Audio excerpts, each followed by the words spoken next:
ओम अज्ञानतिमिरन्दस्य ज्ञानाञ्जनशलाकया चक्षुरुन्मीलितं तस्मै श्रीगुरुवे नमः। जय श्री कृष्ण चैतन्य प्रभु नित्यानंद श्री अद्वैत शिवासदि गौर भक्तवृंद। हरे कृष्ण कृष्ण कृष्ण हरे हरे राम राम राम हरि बोल। तो हम लोग गुरु के कृपा से आज आदि गुरु के जगह पे हैं। तो आदि गुरु जो हमारे बलराम जी हैं, सो भगवान कृष्ण के जो पहले के जो अवतार वो साक्षात बलराम जी। तो मैंने आपको वहाँ पे बताया था ना कि बलराम जी जो है वो भगवान की सेवा करते हैं। वो स्वयं भगवान है लेकिन कृष्ण की सेवा करना चाहते हैं, और कृष्ण जो है वो सेवा को स्वीकार करते हैं। तो उस प्रकार से दोनों में फर्क है।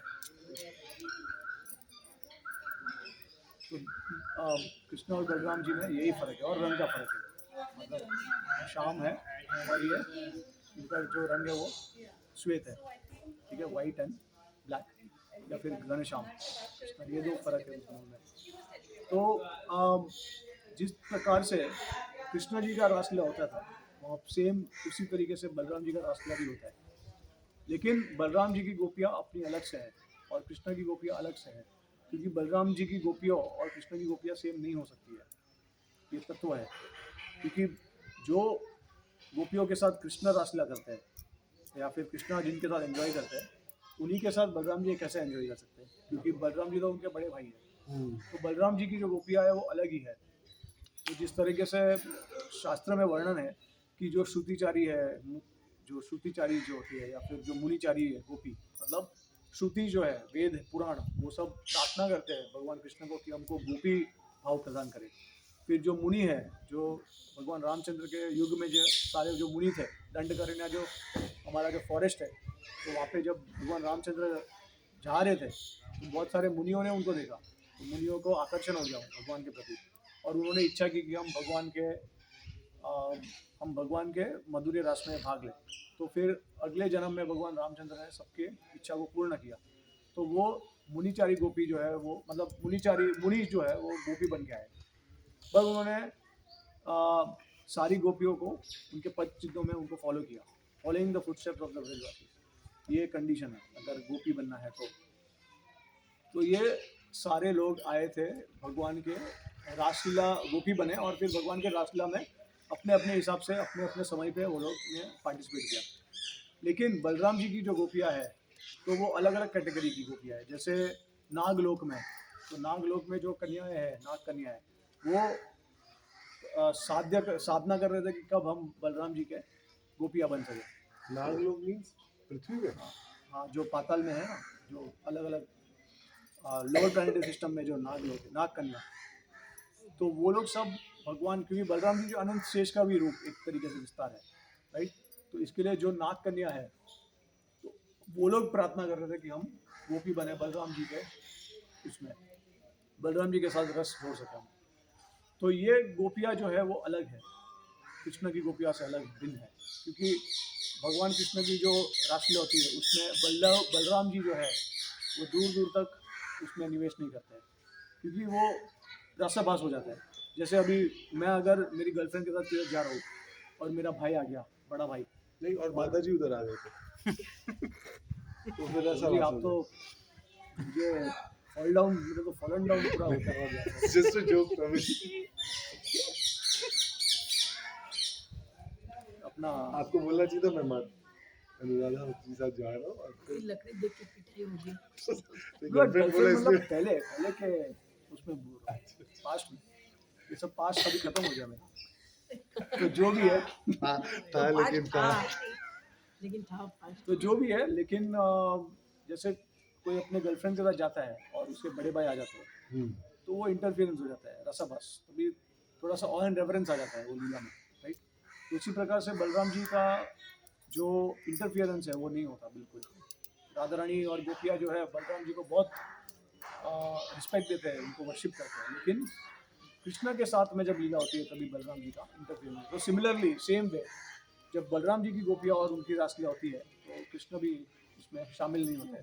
तो अभी आप ये देखेंगे कि जब ब्रजवासी भगवान कृष्ण से अलग हो गए थे और जब वृंदावन छोड़ के कृष्ण बलराम मथुरा गए और मथुरा से फिर द्वारका गए, तो एक्चुअली में वृंदावन में कितने समय रहे पता है आपको? कितने उम्र तक रहे थे वो? करीब 11 साल तक। उसके बाद में मथुरा में गए, तभी भी कुछ अराउंड 11 साल था, कोई कोई बोलते हैं 15 साल था, और कोई कोई बोलते हैं 36 साल था। तो ऐसा अलग अलग आंकड़ा देते हैं। और उसके बाद फिर वो द्वारका चले गए। तो द्वारका में ऐसा बोलते हैं कि 100 साल तक थे द्वारका में इन जनरल। तो द्वारका में जाने के बाद जब बहुत सारा वीर का समय हो गया था, तो फिर बाद में कृष्ण को जाना था लेकिन जा नहीं पा रहे थे किसी वजह से। तो फिर उन्होंने सोचा कि पहले तो उन्होंने उद्धव को भेजा, उद्धव तो मथुरा से आए थे। फिर बाद में जब द्वारका शिफ्ट हो गए भगवान, तब भगवान ने बलराम जी को भेजा। बलराम जी यहाँ पे आए, सबसे पहले यशोदा मैया, नंद महाराज सबको मिले नंद भवन में, और सबको उन्होंने पैसिफाई किया। उनका जो वीर भाव था उसको उन्होंने सब जैसे संभोग होता है और वीर होता है, तो संभोग देने से उनका जो वीर भाव है वो कम हो जाता है, राइट। तो बलराम जी आए और उन्होंने सबको पैसिफाई किया।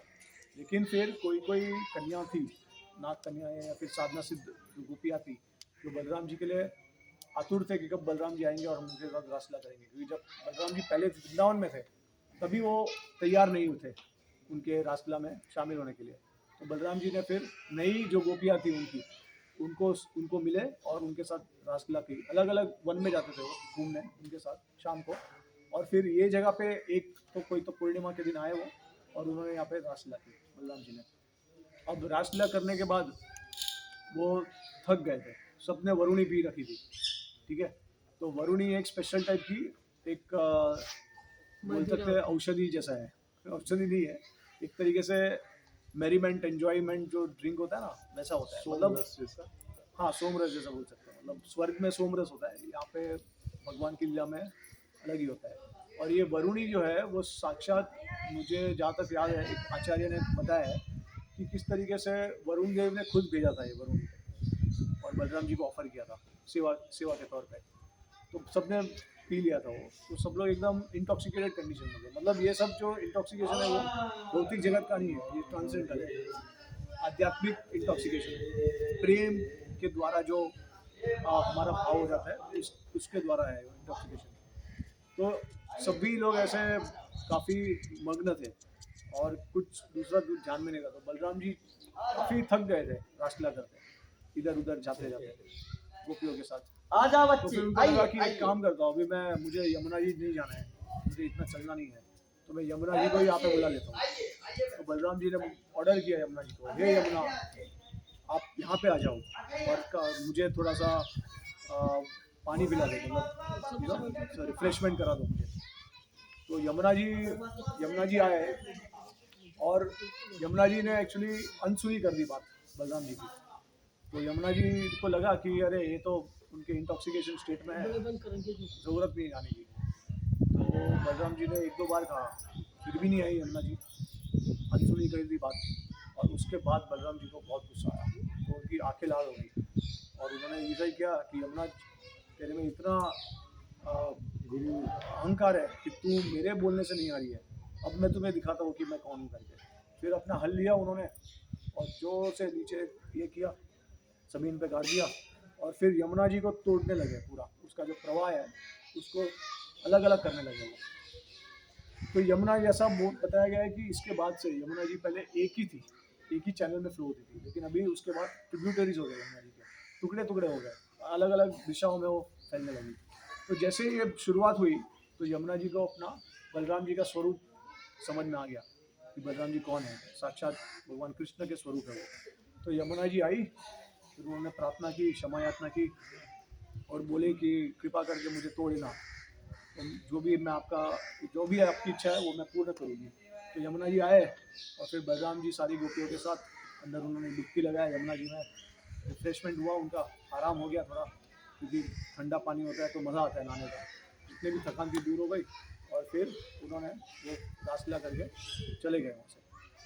इसके बाद बताया गया है कि किस तरीके से चैतन्य महाप्रभु के समय पे गौर लीला में नित्यानंद प्रभु, जब महाप्रभु प्रकट नहीं हुए थे इस दुनिया में, तब नित्यानंद प्रभु इस पूरे ब्रज का परिक्रमा कर रहे थे। तो वो समय पे नित्यानंद प्रभु यहाँ पे आए थे रामघाट में, और वो इतना भाव विभोर हो गए कि वो लौटने लगे इस रेती में, क्योंकि उनको अपना याद आ गया रासलीला। नित्यानंद प्रभु तो नॉन डिफरेंट है, बलराम जी से अभिन्न है, तो नित्यानंद प्रभु को अपना रासलीला याद आ गया, तो वो यहाँ पे आके एकदम एक्सटेसी में आ गए और रोल करने लगे।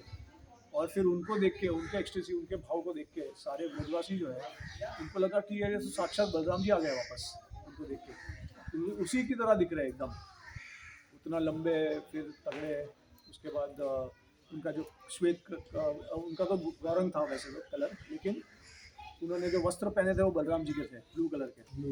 तो उस तरीके से उनको सबको लगा कि अंदर से चेतना हुई कि ये तो नॉन डिफरेंट फ्रॉम बलराम ही है, साक्षात बलराम जी है। तो फिर उनको आके वर्शिप करने लगे सब ये से। और फिर एक ब्राह्मण थे, वो बलराम जी के भक्त थे, तो वीरा के भाव में बहुत ये थे, वो एकदम भाव में थे। तो नित्यानंद प्रभु ने देखा कि ये ब्राह्मण जो है वो तो मेरा भक्त है, तो फिर उन्होंने इच्छा की कि कृपा करके मुझे बलराम जी के दर्शन करा दिए। तो नित्यानंद प्रभु ने बलराम जी का वेश धारण किया और उस ब्राह्मण को साक्षात दर्शन दिए। मतलब that root he just brought that root. Yes, Nityanand Prabhu became Balram and उन्होंने दर्शन किया उस ब्राह्मण को, तो इससे वो पैसिफाई हो गए। और एक और चीज़ बोलते हैं कि जो अक्षय वट है यहाँ पे, पीपल ट्री है, तो वो एक बलराम जी के सखा है, तो वो उन्होंने अक्षय वट का रूप ले लिया और अभी तक आज है वो मैं इसके लिए पूछ रहा था कि वो अक्षय वट पीपल का पेड़ क्या किधर है वो। तो इस प्रकार से ये बहुत ही पावरफुल प्लेस है, बहुत ही ऑस्पिशियस है, और यहाँ पे हम बलराम जी को प्रार्थना कर सकते हैं कि वो हमें कृपा प्रदान कर सकते हैं। और एक्चुअली में कृष्ण की भी जो गोपियाँ थी वो भी सारी वीर भाव में थी। कृष्ण स्वयं नहीं आए तो, लेकिन उन्होंने बलराम जी को भेज दिया। बट ऐसा कहा है कि आचार्य ने ऐसा बताया कि बलराम जी ने कृष्ण को प्रकट किया था उनके सामने, जब वो पैसिफाई करने गए थे उनको, जब उनको सहानुभूति देने गए थे, तभी बलराम जी ने कृष्ण को प्रकट किया उनके हृदय में और सारी गोपियों को दिखाया। तो एक्चुअली में बलराम जी ने दोनों सेवा कर ली, एक उनकी गोपियों की भी उन्होंने सेटिस्फाई कर लिया और कृष्ण की गोपियों को भी उन्होंने सेटिस्फाई कर लिया उनको दिखा के और उनका संग देखे। तो ये आचार्य इसके बारे में बताते हैं कि ऐसा होगा। तो एक दो पॉइंट और भी मेरे को बताना था। हाँ, तो याद आया कि ये जो यमुना जी है, अभी प्रभु जी ने एक प्रश्न पूछा था कि यमुना जी को कैसे नहीं पता था कि बलराम जी का स्वरूप क्या है करके। तो आचार्य ये बताते हैं कि एक्चुअली वो जो यमुना जी थी, वो यमुना जी की एक्सपांशन थी, उस वक्त साक्षात यमुना नहीं थी। तो यहाँ पे जो यमुना फ्लो होती है, उनकी जो एक डीटी है, हर नदी, हर ग्रह उसके डीटीज होते हैं अपने, मतलब जो जैसे सूर्य होते हैं, सूर्य जो है तो उसके अंदर सूर्य देव रहते हैं, विराजमान है, और उनका एक प्लानेट है। उसी प्रकार से हर नदी भी उनकी एक डीटी होती है। तो वैसे तो यमुना जी जो है वो विशाखा का अवतार है, विशाखा सती जो है, बट यहाँ पे जो यमुना आई थी वो एक्चुअली यमुना नहीं थी, वो उनकी एक्सपांशन थी। तो वो उनको नहीं पता था बलराम जी के तत्व के बारे में, इसके वजह से थोड़ा सा अहंकार की वजह से वो बलराम जी को ठीक से पहचान नहीं सके, इसके वजह से ऐसा लीला हुआ था। बट फिर भी एक तरीके से जो भी ब्रज में होता है वो सब लीला ही होता है। अगर वो यमुना जी भी होते थे तो भगवान के योग माया के द्वारा उनको कवर कर लेते हैं कभी कभी लीला में। यशोदा मैया को कवर करते हैं, ब्रजवासियों को कवर करते हैं भगवान। तो यमुना बीज तो ब्रजवासी है एक तरीके से, राइट। तो ऐसा जीव गोस्वामी बताते हैं कि हम लोग अगर 5 बार गंगा में स्नान करते हैं, लेकिन 5 बार स्नान करने से 1 बार स्नान यमुना जी में करने से इतनी शुद्धिकरण हो जाती है हमारी, क्योंकि भगवान कृष्ण ने स्वयं लीला की थी यमुना जी में। लेकिन जब चैतन्य महाप्रभु आए तो ये इक्वेशन उल्टा हो गया कभी यमुना जी और गंगा जी का स्तर एक ही हो गया है कि चैतन्य महाप्रभु साक्षात गंगा जी में स्नान करते हैं दीप में। तो ये है।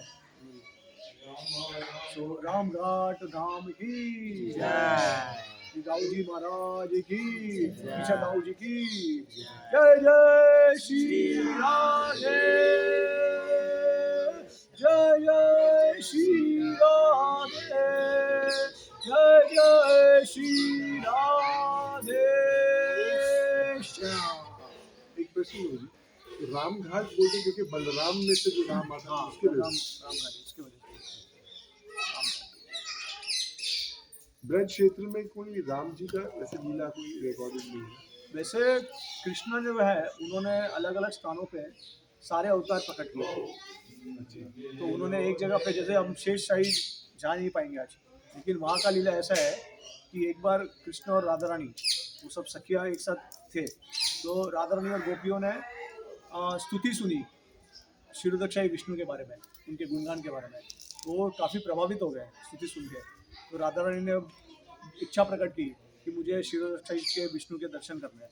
तो कृष्ण बोले उसमें कौन सी बड़ी बात है, मैं तो सारे अवतार मेरे में हैं, मैं तो सबके दर्शन करा सकता हूँ। तो सब लोग सब सखियाँ हंसने लगी, अरे अरे ये तो एक खाना तो झूठ बोल रहा है, इसको ये तो ऐसे ही बोलते रहता है, कुछ ना कुछ पागल हो गया है, ये तो भगवान भगवान क्षीरोदक्षाई विष्णु और ये तो काना है। बोलते हैं कि अगर तुम, मैं चैलेंज करता हूँ कि मैं तुम्हें दिखा दूंगा। फिर वो जाते हैं वहाँ पे, एक यमुना जी के अंदर उधर एक कमल होता है, उसके अंदर कृष्ण जाके लेट जाते हैं, और फिर राधा रानी भी देखती है कि ये क्या कर रहे हैं करके। तो फिर देखते देखते राधा रानी भी अंदर चली जाती है यमुना में, और फिर कृष्णा के पास में खड़ी हो जाती है जाके।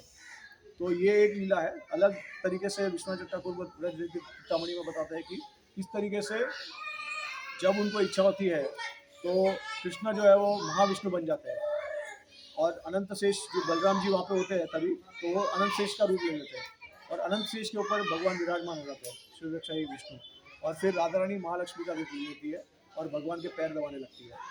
तो ये विष्णु भगवान का जो मूर्ति है क्षीरोदक्षाई विष्णु, और फिर यमुना नदी क्षीर सागर हो जाती है। तो इस प्रकार से पूरा महाविष्णु का जो धाम है उधर वो पूरा क्रिएट हो जाता है। तो इसके दर्शन करा देते हैं भगवान वहाँ पे।